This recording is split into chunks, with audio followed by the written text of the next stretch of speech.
Eso, cuando uno va a indicar corticoides, siempre es preferible que lo haga a primera hora de la mañana, entre las 7 y las 8 de la mañana, que es donde coincide el pico de los corticoides endógenos. Eso nos permite hacer el menor daño posible. Uno sabe que la producción en sí del cortisol es a través de la glándula suprarrenal. Cuando uno incorpora en forma endógena estas hormonas, la glándula suprarrenal se atrofia y no le da tiempo a recuperarse cuando uno lo suspende en forma brusca. Si uno administra en horarios distintos a donde hace el pico habitualmente, el efecto sistémico va a ser peor.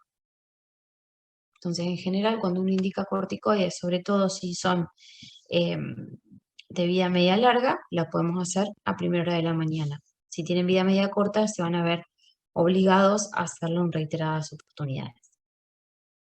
En sí, es importante que ustedes tengan en cuenta que todos tienen un mismo efecto, pero que tienen distinta potencia, latencia y duración de acción. Eso le hablaba yo con respecto a la actividad biológica en sí, que sería más o menos la vida media de los antibióticos, sería como un equivalente a eso.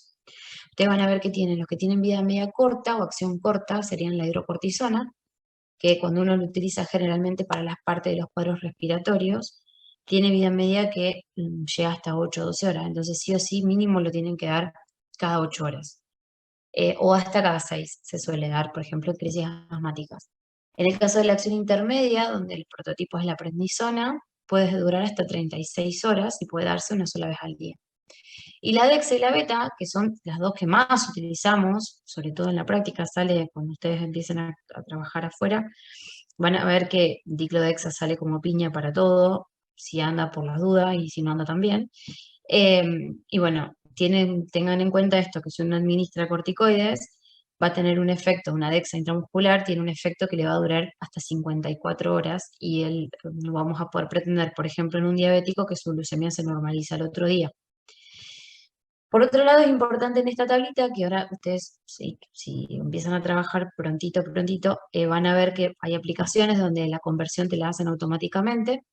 Cargas en algunos lugares el corticoide que tiene y después le pones el corticoide que le quieres poner y ahí sacas la equivalencia. ¿Cuándo puede ser necesario y útil esto?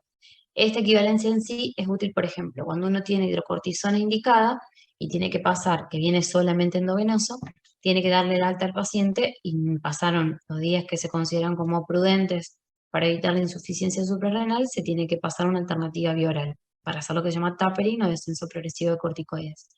En ese caso necesitas una alternativa bioral, por ejemplo, la prednisona. Ese sería el caso de este paciente. ¿Cuál sería la equivalencia? Sí, cada 20 miligramos de hidrocortisona equivale a 5 miligramos de prednisona, ¿cuál es la dosis con la cual lo van a mandar de alta?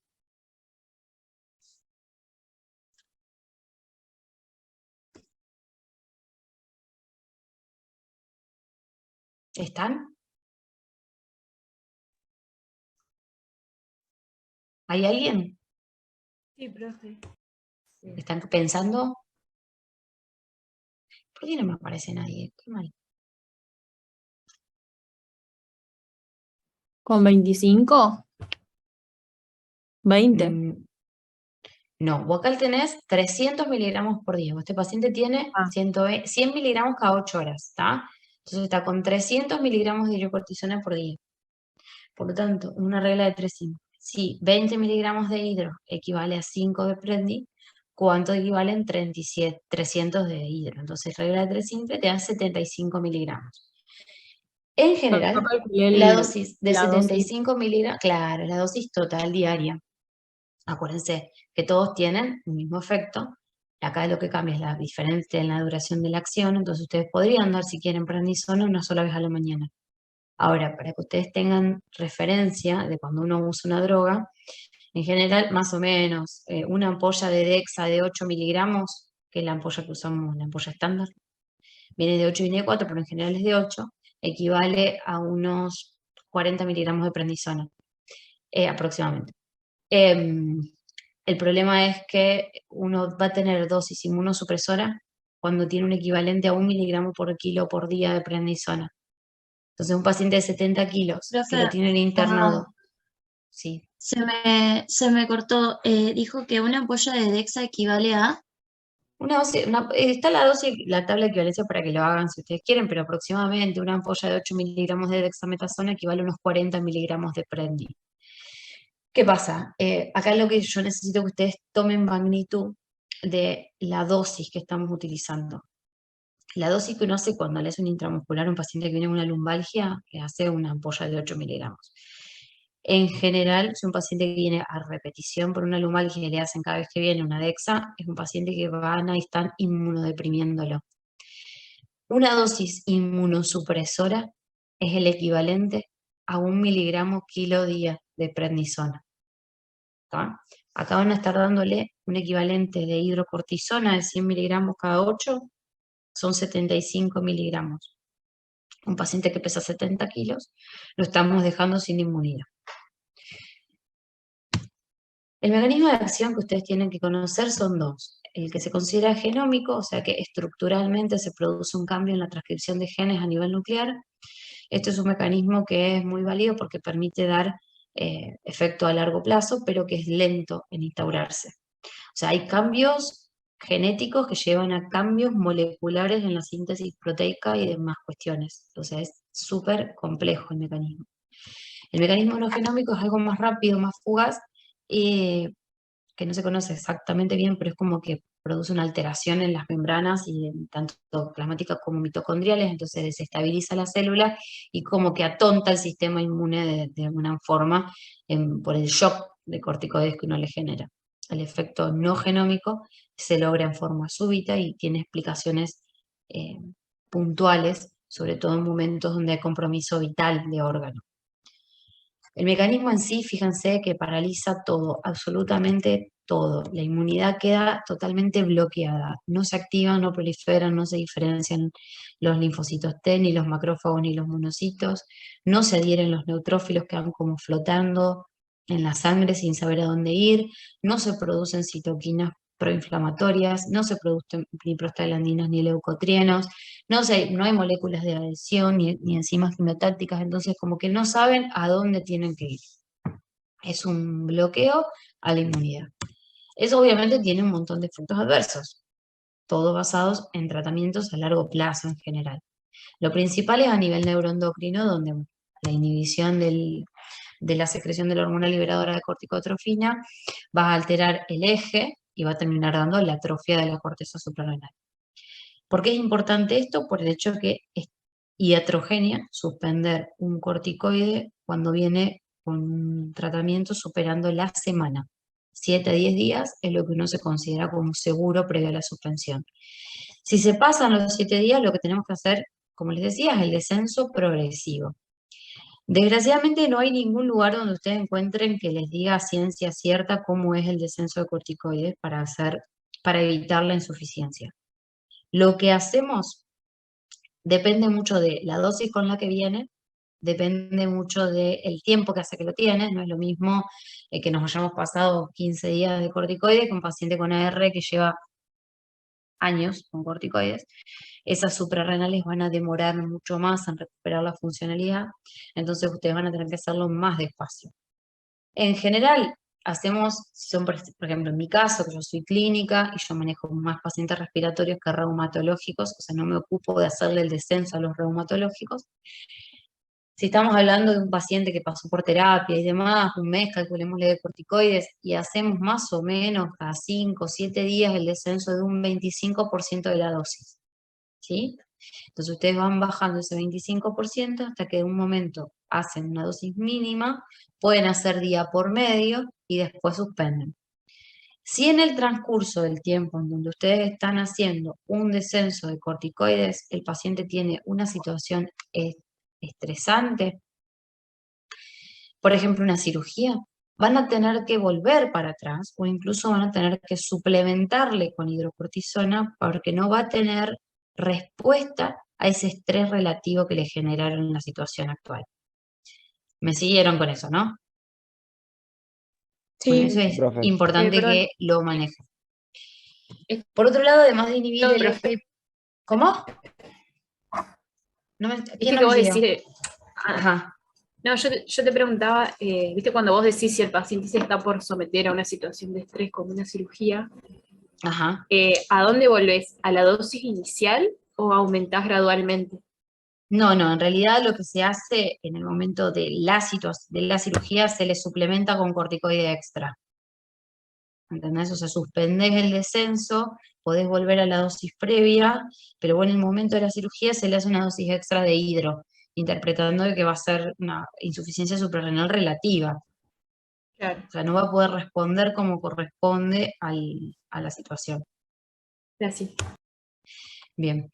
Además les decía, de inhibir el hipotálamo, te inhibe tanto la somatostatina, entonces te termina dando alteraciones en el crecimiento, sobre todo en los chicos, y hace lo mismo a nivel gonadal y tiroideo. Lo bueno es que estos mecanismos son todos reversibles con la disminución de la hipercortisolemia.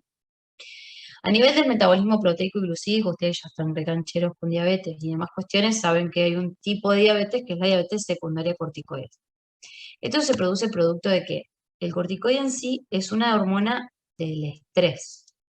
Por lo tanto, es la hormona, eh, a ver, por excelencia, el estrés.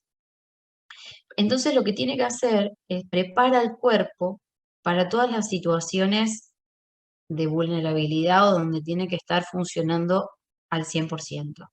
Asegura entonces el sustento al cerebro para que piense como corresponde y le bloquea al músculo que consuma glucosa porque ahora la prioridad es el cerebro.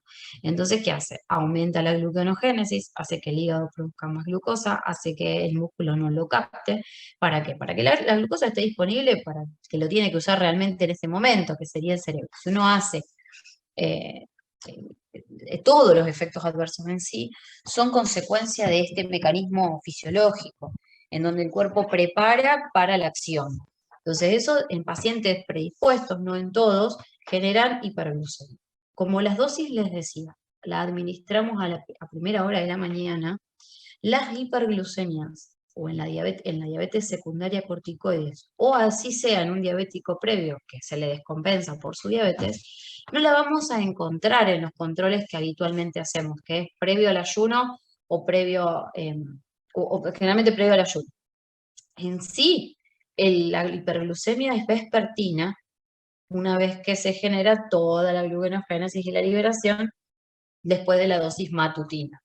Por lo tanto, cuando uno va a tener un paciente diabético que le va a hacer corticoides, tiene que indicarle controles vespertinos y controles postprandiales, porque hacen hiperglucemias severas. Pueden desencadenar complicaciones agudas por diabetes en pacientes predispuestos. Obviamente no en todo el mundo. Para vos poder tener una diabetes secundaria corticoides, tenés que tener predisposición de tener diabetes y es un factor de riesgo para desarrollarla en un tiempo prudencial. O sea, indica que la reserva pancreática de insulina está fallando. Además, produce un aumento en el catabolismo proteico, por lo mismo, o sea, lo que hace es, o sea, frena lo que es cicatrización, todo lo que es producción de tejido, porque vos no tenés en ese momento, según para lo que está programado el cortisol, no tenés que reparar, ahora tenés que actuar. Entonces, se hacen cicatrices atróficas, que son esas ahí que no son esas estrías que te salen cuando creces, son unas estrías que son unos cráteres que después te queda, o sea, es imposible de revertir. Acá sí, el cicatricure creo que se usaba para las estrías, no funciona demasiado y quedan realmente como unas zanjas importantes. Después se atrofian, quedan blancas, pero quedan muy importantes. Lo mismo hace con los ácidos grasos. Los ácidos grasos los aumenta en plasma, los ácidos grasos libres, que también pueden llegar a ser sustento, pero recuerden que todo terminaba metabolizándose junto. Y acá se deposita en lugares donde no se tiene que depositar, entonces te haces obesidad centrípeta con la giga dorsal, con la fascia luna llena, te quedan los músculos de los miembros flaquitos, producto del aumento del catabolismo, perdés masa muscular y terminan teniendo esa estructura que también es reversible con la suspensión del hipercortisolismo. A nivel lo que es hidroelectrolítico, actúan como la aldosterona, te pierde potasio, te retiene sodio y agua, con todo lo que implica la retención de sodio y agua. A nivel hematológico, bloquea la hemocateresis, por lo tanto hay un aumento de la hemoglobina, un aumento del hematocrito, Y a nivel de la serie blanca tenés a los neutrófilos flotando que no saben a dónde ir. No se producen ni se activan los linfocitos ni los monocitos, se distribuyen o se mueren, y vos podés tener una leucocitosis que en realidad es una leucocitosis no reactiva de infección, sino una leucocitosis que te quedan flotando en sangre los glóbulos blancos pero no tienen a dónde ir, básicamente, o no saben a dónde ir. Es muy común que uno encuentre glóbulos blancos aumentados en pacientes que están con corticoides. Y no nos tenemos que confiar el viaje de que hay una infección latente o subyacente. A nivel óseo, lo que produce es aumento de la resorción ósea, con el riesgo de osteoporosis y osteonecrosis. Hay un estímulo indirecto de la resorción mediado por la paratormona. Se inhiben los osteoblastos, todo lo que es producción ósea se bloquea, es por la misma cuestión. O sea, no vamos a producir huesos si tenemos que correr, básicamente. O sea, es todo el mismo mecanismo intrínseco. Va a favorecer la maduración de los condrocitos, puede hacer el cierre prematuro del cartílago de crecimiento, colaborado con el efecto sobre la somatostatina. Ustedes van a tener que son pacientes que tienen severos problemas de crecimiento. A nivel autonómico, como les decía, estrés a full, potencian la cuestión adrenérgica, algunos inhiben la captación extraneuronal de catecolaminas y hay algunos casos que reportan aumento de los receptores beta 2 en el músculo lisobronquial. A nivel del sistema nervioso central, en general es estimulante, produce excitación e insomnio, puede llegar a generar la psicosis corticoidea, pero que es rarísima y cuando se baja el cortisol, mejora. A nivel del aparato digestivo, yo no sé si ustedes recuerdan cuando yo les hablé de AINES, actuaban en la membrana sobre la fosfolipasa A y por lo tanto inhibirían también toda la síntesis de las prostaglandinas, pero no hay estudios que hablen a ciencia cierta de que per se el corticoide genere daño gástrico digestivo. Sí se sabe que potencia el efecto con la combinación, pero no de por sí el corticoide es indicación, por ejemplo, de suplementar con un IBP, como si hacíamos con AINES. Ahora, si están los dos, sí, es indefectiblemente la combinación con un IBP. A nivel cardiovascular, ustedes van a ver que va a producir el efecto de hipertensión arterial, producto con la consecuente, o sea, el corticoide en sí aumenta la presión, pero por otro lado te termina desencadenando todos los efectos que la hipertensión genera, te puedes compensar una insuficiencia cardíaca, por ejemplo. Puedes tener por el efecto del mineralocorticoide, porque tenés más catecolaminas circulantes y porque además el hígado produce mayor cantidad de angiotensinógeno para aumentar la presión y que llegue la sangre como tiene que llegar al cerebro. A nivel de la farmacocinética, lo importante que tienen que conocer es que tienen muy buena biodisponibilidad oral, la gran mayoría, salvo la triamcinolona. ¿Sí? Tengo una pregunta. Vos de tus pacientes así que toman crónicamente, por tener tantos efectos adversos, ¿cuál es el más frecuente que vos ves? De todos sería. Y depende de la dosis. En general, yo les voy a ser re sincera, cuando el paciente tiene indicación de corticoides, y ahora vamos a ver cuándo se utiliza, pero por ejemplo, en los pacientes de EPOC, los respiratorios, que vos haces 15 días de corticoides, se le puede compensar la diabetes, pero vos lo que haces es insulinizarlo. Entonces, controlás con insulina. Sabés que va a estar más dulce, esos 10 días no le va a dar factores de riesgo, no le va a dar daño de órgano blanco por 15 días de hiperglucemia, entonces zafa. Si vos, distinto es cuando vos haces, por ejemplo, el pulso de corticoides para buscar el efecto no genómico, en ese caso vos estás haciendo una dosis demasiado alta, entonces ahí sí, los pacientes se hacen internación. Ahora el tema de la diacondice son 3 días de 1 gramo de metilprednisolona, que es una bomba de corticoides, se hace endovenoso, entonces vos tenés que pasarle 1 litro de agua antes, de solución fisiológica antes, 1 litro después, controlar diuresis, porque te puede dar hipocalemia, te da hipertensión, te da hiperglucemia severa, el efecto del exceso de las catecolaminas hace que el paciente esté hiperdinámico, entonces te puede desencadenar un FA, o sea, son varios efectos adversos. Lo habitual en tratamientos cortos y controlados, salvo la hiperglucemia, que es algo muy común, no vemos otra cosa muy significativa. Distintos son en los pacientes reumatológicos que están años con corticoides. Y si no se controlan, hay pacientes, por ejemplo, con AR, que lo tenés, viene al consultorio y decís, ¿cuánto? Y tomo 20 miligramos de prednisona todos los días. ¿Y cuánto hace? Y me lo dieron hace como 1 año. Pero no te lo controla nadie.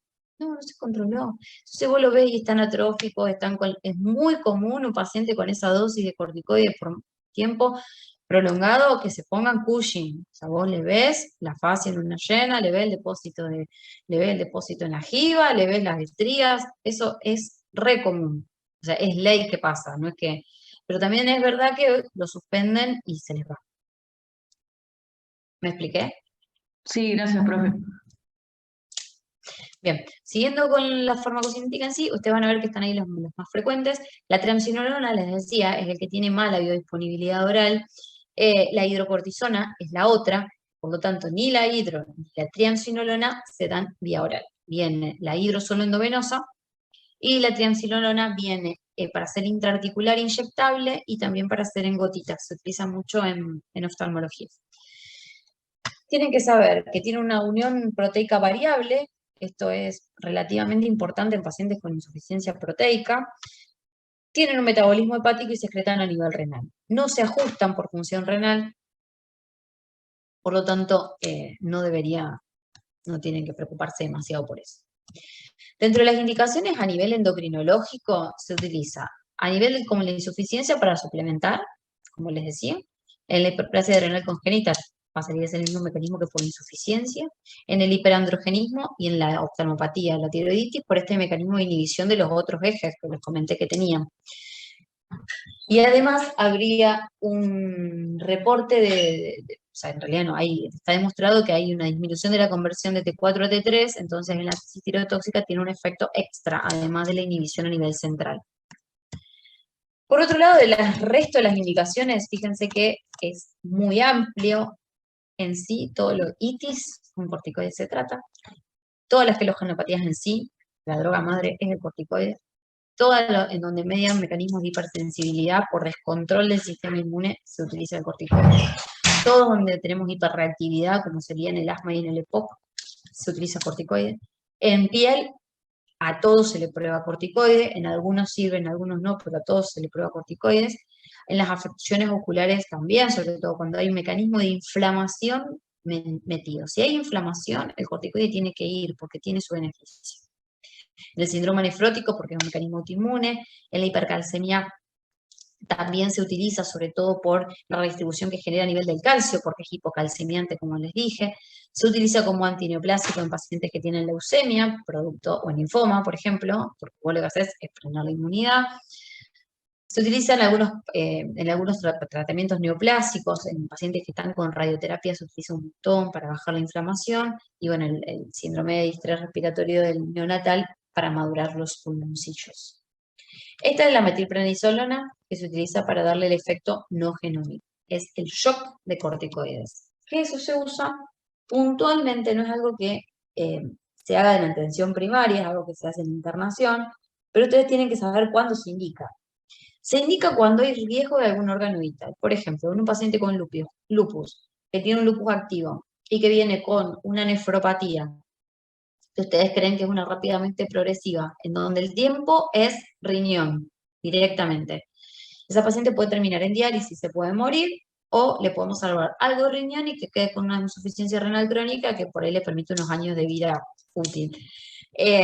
Se hace 1 gramo por día por 3 días con los efectos adversos que ya les comenté, pero que suelen ser en general muy bien tolerados, y posterior a eso quedan con, o sea, uno hace el efecto no genómico y después se le da una dosis de corticoides para que continúe, esperando que haga el efecto genómico en sí, pero es como que la inmunidad se bloqueó en ese momento. Se utiliza, por ejemplo, en pericarditis con derrames pleurales o pericárdicos por AR, se utiliza, por ejemplo, bueno, en neurología se utiliza un montón, cuando vos tenés, por ejemplo, el síndrome de Guillain-Barré, cuando vos tenés todas lo que son las mielopatías desmielinizantes, tienen una indicación precisa, o sea, es reutilizado, la verdad, y es lo que te salva las papas cuando vos ya sabes que un mecanismo inmunológico está mediando la patología. Si no hay ninguna duda con las corticoides, vamos a hacer una mención de lo cuales son los fármacos modificadores de enfermedad. ¿Alguna duda?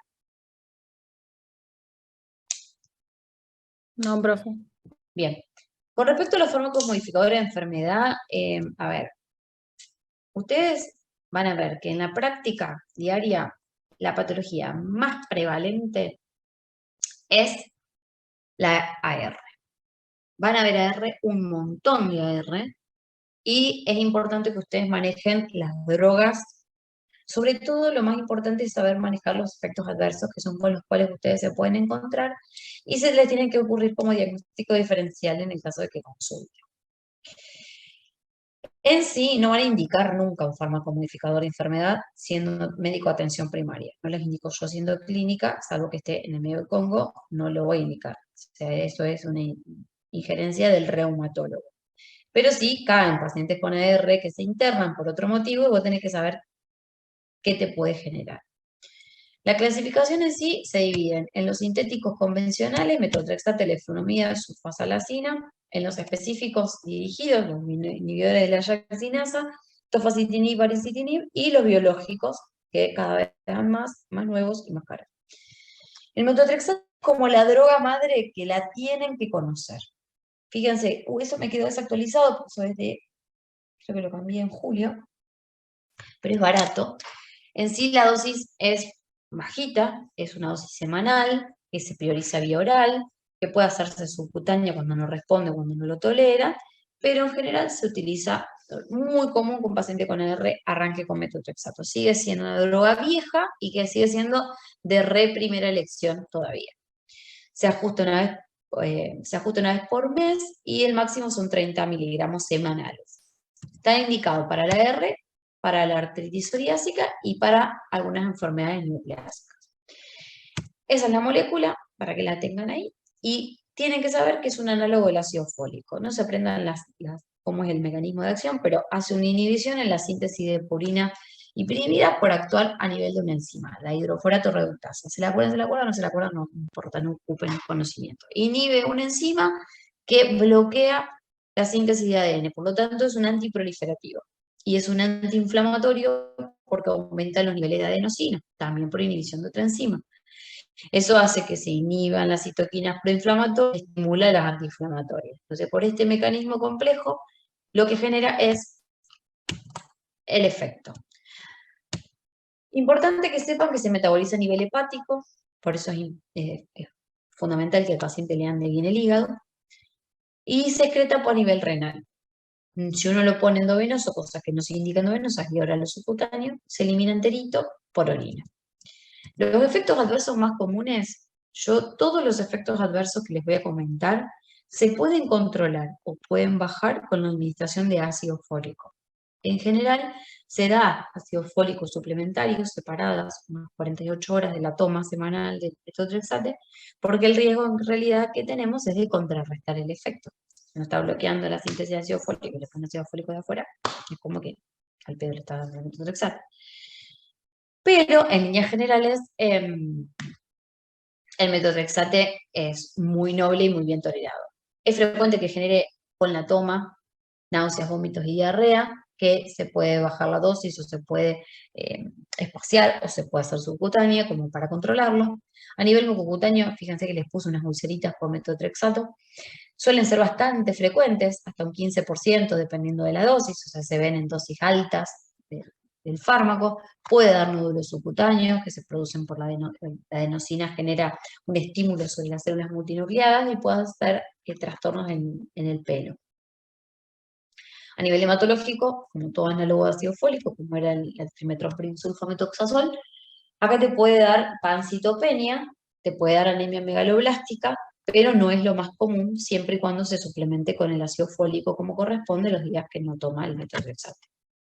Puede generar hipertransaminasemia, que es bastante frecuente, pero si bien hay reportes de cirrosis consecuencia del metotrexate, es re infrecuente.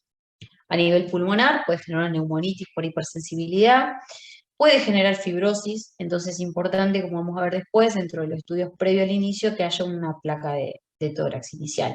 Y si ustedes ven un paciente que está tomando AR y le escuchan rarecillos, van a tener que descartar que no esté haciendo una fibrosis producto de una neumonitis evolucionada. Puede generar un síndrome pseudogripal, que también es frecuente, pero mejora con los folatos, y si se toma de noche, y puede dar neurotoxicidad relacionado con el aumento de adenosina que se manifiesta como algo de depresión, cefalea, mareos, súper inespecífico. Antes de iniciar con esto, con el metotrexate, tienen que ver que el hemograma esté bien, que el hepatograma funcione todo en orden y que la creatinina ande bien, porque como les dije, la excreción es renal. Tienen que conocer la serología de hepatitis B y hepatitis C, porque ustedes van a estar haciendo uso y abuso de un hígado que van a necesitar que funcione como corresponde, y la placa de tórax para tener un basal y poder predecir, poder deducir que los cambios que tienen con el metotrexate no fueron previamente establecidos. Es importante monitorizarlo hasta llegar a la dosis. Eso se hace con un hemograma, un hepatograma y una creatinina. Basal, solo la serología y la placa. Va a estar contraindicado cuando el hígado no funciona, cuando el riñón no funciona, si tienen problema pulmonar o hematológico severo, porque obviamente cualquier empujoncito que generamos en un paciente hematológico, un paciente con un hígado que no anda bien, puede llevarlo a una falla funcional. No se puede usar en pacientes que consumen alcohol por estos mismos motivos, porque necesitamos un hígado pleno. No se puede utilizar cuando hay una infección activa por este efecto antiproliferativo. Están incluidos las células blancas dentro de lo antiproliferativo, entonces no va a poder haber una respuesta como corresponde. Y tampoco se puede utilizar cuando la mujer está embarazada o está en lactancia, porque recuerden que se le da ácido fólico para evitar daño del tubo neural. En este caso estaremos dando un análogo al ácido fólico, es como estimularla que el chico no le cierre el tubo. Dentro de las interacciones más importantes que les seleccioné, que ustedes tienen que conocer, sobre todo es que puede aumentar la toxicidad con algunos fármacos, como son los analgésicos, cosa muy común en estos pacientes. El cisplatino como quimioterápico, que también se usa a veces combinado, puede dar nefrotoxicidad, puede con los antibióticos de amplio espectro bajar la absorción intestinal, y el ácido fólico, que si bien es muy bueno para contrarrestar los efectos adversos, reduce también la efectividad. Es de primera elección en AR. Droga vieja, les insisto, buena, barata y de muchos años de prueba. En el caso de que no funcione, acá lo que hay que hacer es rotar. Se rota a otro fármaco, se le puede poner leflunomida sola o combinada con el metotrexate, depende del motivo por el cual se decidió suplementar con otra cosa. En las pacientes embarazadas vamos a optar por la sulfasalacina o las tres cosas combinadas si no hay contraindicación. Y en los casos leves a veces se usa la hidroxicloroquina. Actualmente está prácticamente en desuso, pero en la parte pública sigue estando disponible por la falta de opciones. Hablamos que en la parte pública conseguir un biológico o un selectivo, no le diría que imposible, pero que casi. La leflunomida en sí, fíjense que también sigue siendo relativamente barata, se utiliza un mantenimiento de 20 miligramos por día, va a estar indicado en AR y en artritis psoriásica. El mecanismo es parecido, lo que hace es inhibe la síntesis de las pirimidas a nivel nuclear, entonces eso te limita la expansión clonal de los linfocitos T, altera la interacción con la célula presentadora de antígenos de los linfocitos T, entonces ustedes van a ver ahí que hay un bloqueo inmunológico un poco sectorizado para ese lado. La absorción es re buena, tiene una alta unión a proteínas, eso hace que tenga una vida media súper larga. Entonces, si uno quiere suspender la leflunomida, el efecto, o sea, si usted, por ejemplo, interna en un paciente, que como les dije, si tiene una infección activa, no puede usar metotrexate, venía usando leflunomida. Además, ustedes tienen que suspender los inmunomoduladores, porque si no la infección se lo va a comer al huésped. Entonces, cuando ustedes van a suspender, tienen que tener la consideración de que la leflunomida tiene una vida media re larga. Entonces, el efecto va a persistir, a pesar de que ustedes ya los han suspendido. También se elimina por riñón, pero tiene un gran porcentaje de eliminación por heces. Los efectos adversos son muy comparables a los del metotrexate. Te dan síntomas digestivos, suele darte mucho más diarrea que lo que te da el metotrexate, puede darte trastornos cutáneos y en piel, incluso te puede llegar hasta una necrosis epidérmica tóxica, pero es muy infrecuente. Ahí les puse una fotito de un paciente tomando leflunomida que le generó alopecia. Cuando ustedes suspenden de la leflunomida, ese pelito vuelve a crecer. Te puede generar alteraciones del hepatograma, puede generar neumonitis menos frecuente y puede generar otros efectos como hipertensión arterial. No se conoce exactamente bien cuál es el mecanismo, pero está descrito dentro de los efectos posibles. Entonces, cuando ustedes van a hacer el monitoreo basal, le van a tener que controlar la ETA, le controlan hemograma, hepatograma, creatinina y hepatitis C, exactamente por lo mismo que les comenté por el metotrexate. Le van a seguir haciendo un monitoreo mensual hasta que llegan a la dosis y después lo hacen cada 2 meses, con hemograma y hepatograma. Dentro de las interacciones Acá tiene que tener la precaución que usar 2 hepatotóxicos como el metotrexate puede generar mayor hepatotoxicidad. En un paciente anticoagulado puede modificar el ring, esto es sumamente importante.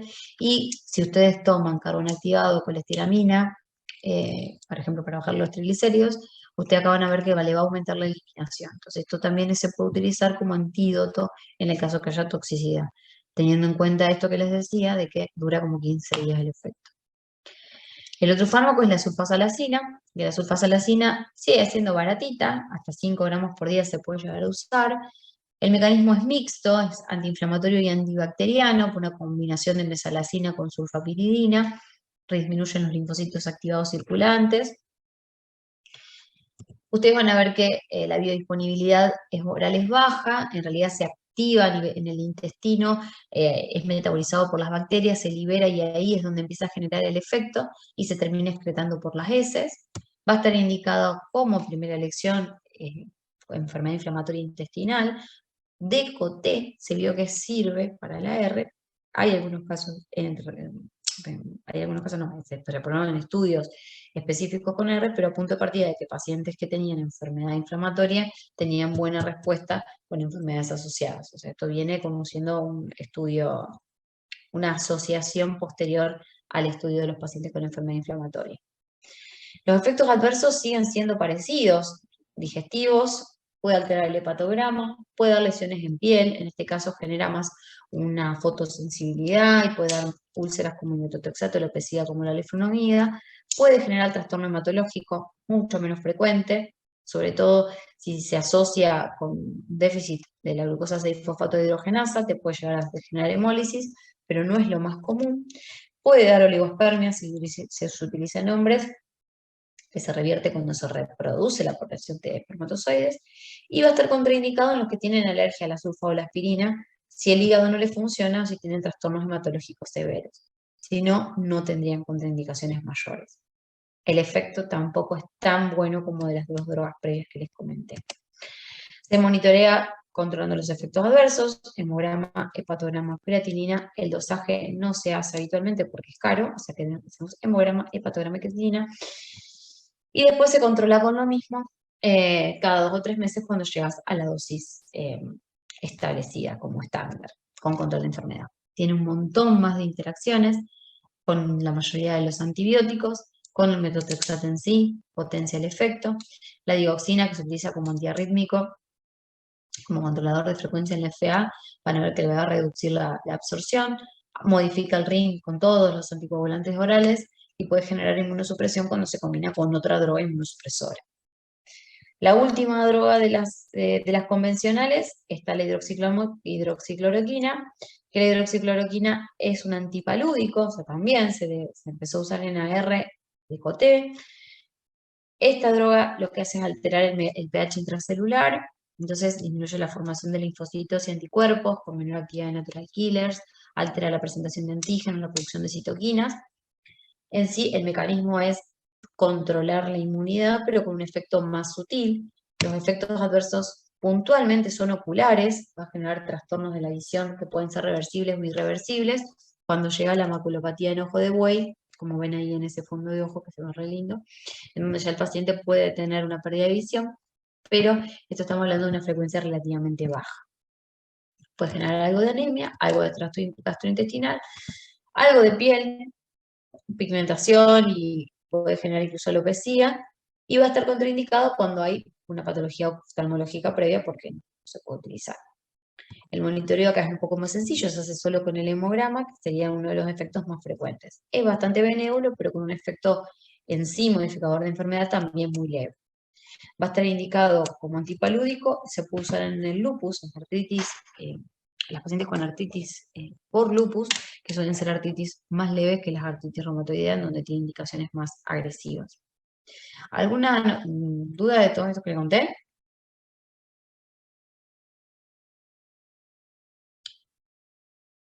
No, profe. Me alegro.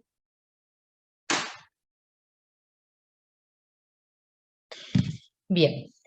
De los biológicos, yo voy a hacer una mención como para que ustedes sepan qué deberían darle jerarquía.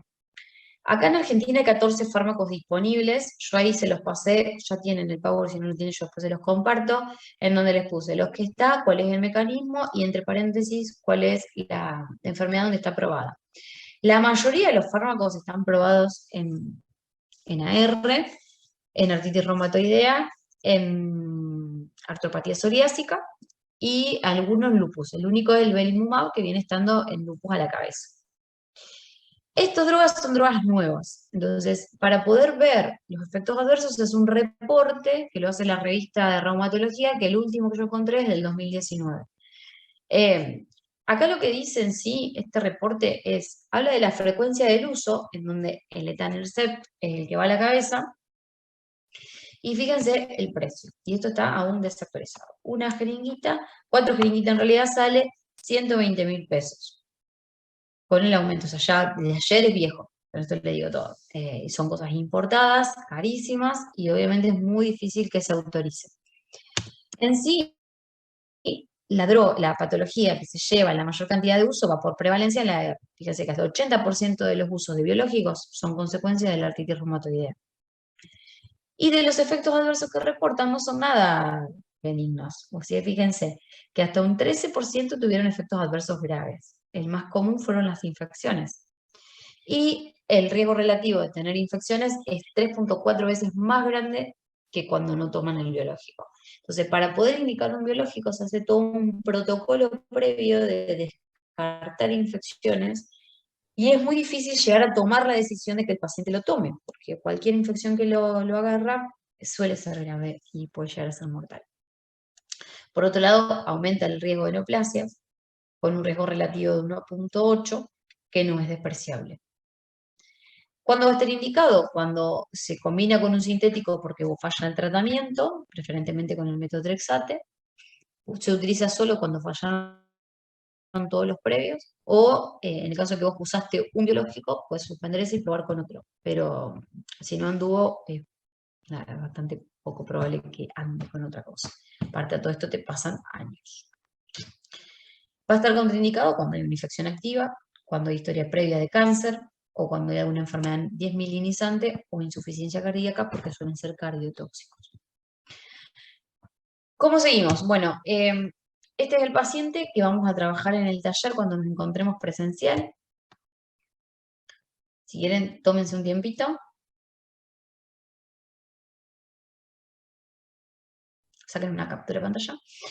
Esos son los antecedentes, esta es la medicación que toma y este es el laboratorio que tiene. Yo lo que quiero que ustedes hagan para cuando nos encontremos es que piensen un poquito qué toma, qué hace, qué no hace, qué modificaciones harían, qué se considera el laboratorio asociado a lo que toma y no creo que nada más. ¿Está? Sería, me escucharon la premisa.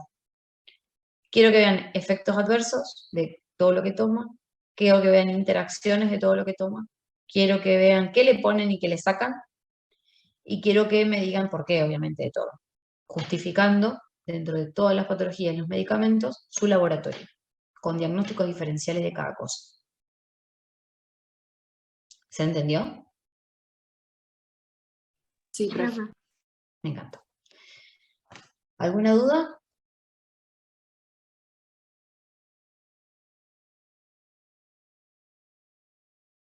¿Nada? Bueno, eso es todo por hoy, chicos.